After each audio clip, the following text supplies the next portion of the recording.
Hello dear friends, स्वागत है आपका अपने यूट्यूब चैनल SD एजुकेशन पर। आज है 15 मार्च 2025 और हम बात करेंगे रेगुलर की तरह आज के most important current affairs question के बारे में। जैसा कि आप सभी लोग जानते हैं, हम अपने इस वीडियो में जो भी आने वाले एग्जाम्स हैं उनमें जो इंपॉर्टेंट करंट अफेयर्स के क्वेश्चन पूछे जाते हैं उन सभी क्वेश्चन को यहाँ पर कवर किया जाता है। साथ ही साथ उन क्वेश्चन से रिलेटेड जो भी इंपॉर्टेंट फैक्ट बनते हैं उनको भी एक्सप्लेन किया जाता है। तो अगर आप वीडियो पर पहली बार आए हैं तो वीडियो को शुरू से लेकर लास्ट तक पूरी देखिए। वीडियो अगर पसंद आती है तो वीडियो को लाइक कीजिए, दोस्तों के साथ वीडियो को शेयर कीजिए और चैनल को भी सब्सक्राइब कीजिए। बढ़ेंगे वीडियो में आगे की तरफ, बात करेंगे आज के पहले प्रश्न की। आज का पहला प्रश्न है, हाल ही में विश्व किडनी दिवस कब मनाया गया? तो जो विश्व किडनी दिवस है ये हर साल कह सकते हैं मार्च महीने के गुरुवार को मनाया जाता है और इस बार ये जो किडनी दिवस है, विश्व किडनी दिवस, ये 13 मार्च को मनाया गया। तो ऑप्शन नंबर डी इस प्रश्न का सही जवाब हो जाएगा। डिटेल में अगर हम इसके बारे में बात करें तो जो विश्व किडनी दिवस है ये प्रतिवर्ष मार्च महीने के दूसरे गुरुवार को मनाया जाता है, यानी कि मार्च महीने का जो सेकंड गुरुवार होता है उसको ये उस दिन ये जो दिवस है ये मनाया जाता है। इस साल यानी 2025 की बात करें तो यह दिवस 13 मार्च को मनाया गया। और इस बार की जो थीम थी वो क्या रखी गई? तो इस बार की जो थीम थी वो रखी गई, क्या आपकी किडनी ठीक है, जल्दी पता लगाएं और किडनी के स्वास्थ्य की रक्षा करें। ये इस वर्ष की थीम है। थीम थोड़ा लंबी है तो पूछे जाने की संभावना कम रह सकती है, लेकिन ये जो दिवस है वो जरूर पूछा जाएगा। बात करें जो ये थीम रखी गई इसका क्या कुछ उद्देश्य रहा, तो इसका जो उद्देश्य है वो किडनी रोगों का शीघ्र पता लगाने और उनकी रोकथाम पर जागरूकता बढ़ाना इसका प्रमुख उद्देश्य था।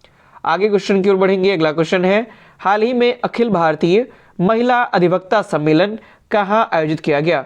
तो जो अखिल भारतीय महिला अधिवक्ता सम्मेलन था इसका जो आयोजन है वो नई दिल्ली में किया गया। ऑप्शन नंबर ए प्रश्न का सही जवाब हो जाएगा। डिटेल में इसके बारे में अगर हम बात करें तो हाल ही में अंतर्राष्ट्रीय महिला दिवस के अवसर पर अखिल भारतीय महिला अधिवक्ता सम्मेलन का आयोजन नई दिल्ली के छतरपुर में किया गया।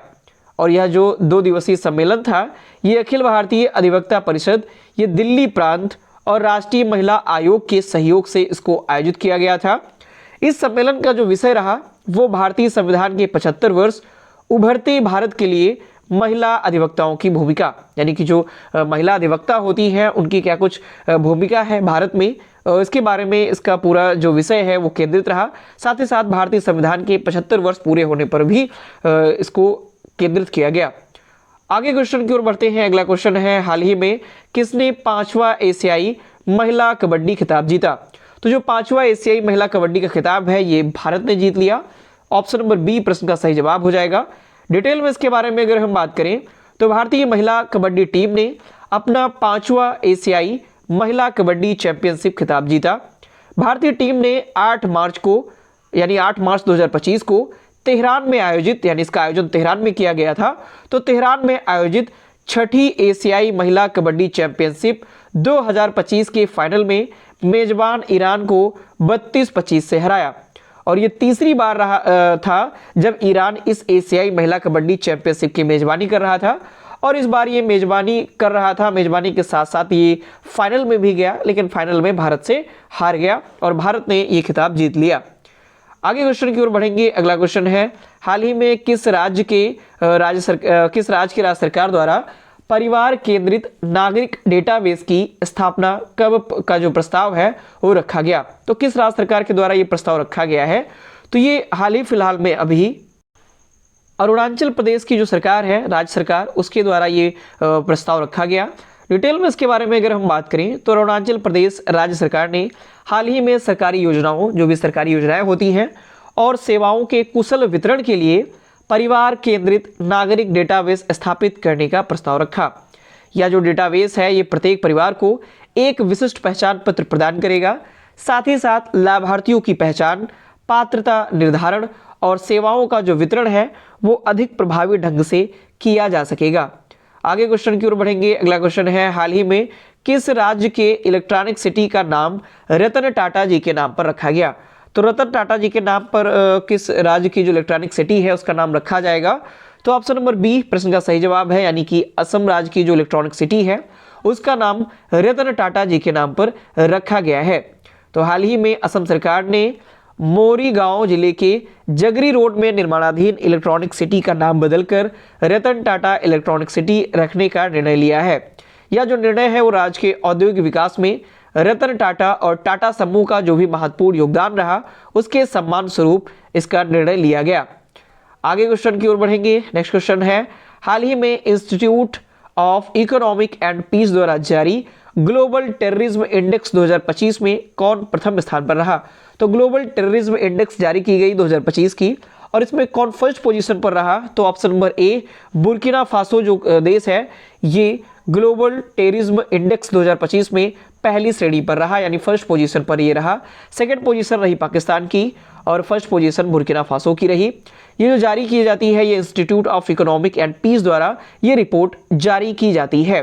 डिटेल में बात करें तो institute for economic and peace यानी IEP द्वारा ग्लोबल टेररिज्म इंडेक्स यानी GTI 2025 जारी किया गया, और इस रिपोर्ट में बुर्किना फासो आतंकवाद के प्रभाव के आधार पर इंडेक्स में पहले स्थान पर रहा। पाकिस्तान इस सूचकांक में दूसरे स्थान पर रहा। पाकिस्तान में आतंकी हमलों में पिछले साल की अपेक्षा देखा जाए तो 45% की जो वृद्धि है वो दर्ज की गई है, और इस प्रकार से पाकिस्तान सेकंड पोजीशन पर रहा। अगले क्वेश्चन की ओर बढ़ेंगे। अगला क्वेश्चन है, हाल ही में भारत ने T-72 टैंक के जो इंजन है इनकी आपूर्ति के लिए किस देश की फर्म के साथ हस्ताक्षर किए हुए हैं? तो T-72 टैंक के इंजन की आपूर्ति के लिए भारत ने रूस की एक फर्म कंपनी है उसके साथ में इन्होंने हस्ताक्षर किया हुआ है। आगे अगर हम डिटेल में इसके बारे में बात करें तो हाल ही में भारत ने अपने T-72 टैंकों के लिए इंजन आपूर्ति हेतु रूस की सरकारी रक्षा निर्यातक कंपनी रोसोबोरोन एक्सपोर्ट के साथ 248 मिलियन अमेरिकी डॉलर का समझौता किया है। इस समझौते के तहत भारतीय सेना के T-72 टैंकों में वर्तमान में उपयोग हो रहे 780 हार्स पावर यानी HP इंजनों को 1000 HP के अधिक शक्तिशाली इंजनों से प्रतिस्थापित किया जाएगा। आगे क्वेश्चन की ओर बढ़ेंगे। नेक्स्ट क्वेश्चन है, हाल ही में बेंगलुरु सिटी यूनिवर्सिटी का नाम किसके नाम पर रखा जाएगा? तो जो बेंगलुरु सिटी यूनिवर्सिटी है इसका नाम हाल ही फिलहाल में डॉक्टर मनमोहन सिंह जी के नाम पर किए जाने की जो बात है वो की जा रही है। ऑप्शन नंबर ए प्रश्न का सही जवाब हो जाएगा। डिटेल में अगर हम बात करें तो बेंगलुरु सिटी यूनिवर्सिटी जो है इसका नाम बदलकर doctor Manmohan Singh Bengaluru city university करने का प्रस्ताव रखा गया। यह जो फैसला है वो वित्तीय वर्ष 2025-26 के लिए राज्य बजट पेश करने के दौरान किया गया। बेंगलोर कर्नाटक का जो राज्य बजट पेश किया गया उसके अंदर ही इसके प्रस्ताव की जो बात है वो की गई है। बात करें तो अभी पिछले वर्ष दिसंबर में ही पूर्व प्रधानमंत्री मनमोहन सिंह जी का निधन जो पिछले साल 26 दिसंबर 2024 को हो गया था। अब इन्हीं के नाम पर ही बेंगलोर सिटी यूनिवर्सिटी जो है उसका नाम रखे जाने का जो प्रस्ताव है वो रखा गया है। नेक्स्ट क्वेश्चन की ओर बढ़ेंगे। हाल ही में कौन सीट क्षमता के मामले में यानी जो सीट होती है उस क्षमता के मामले में दुनिया की दूसरी सबसे तेजी से बढ़ती एयरलाइन बन गई है? तो ऑप्शन नंबर बी इस प्रश्न का सही जवाब हो जाएगा, यानी कि इंडिगो जो एयरलाइन है ये दुनिया की दूसरी सबसे तेजी से बढ़ती एयरलाइन बन गई है।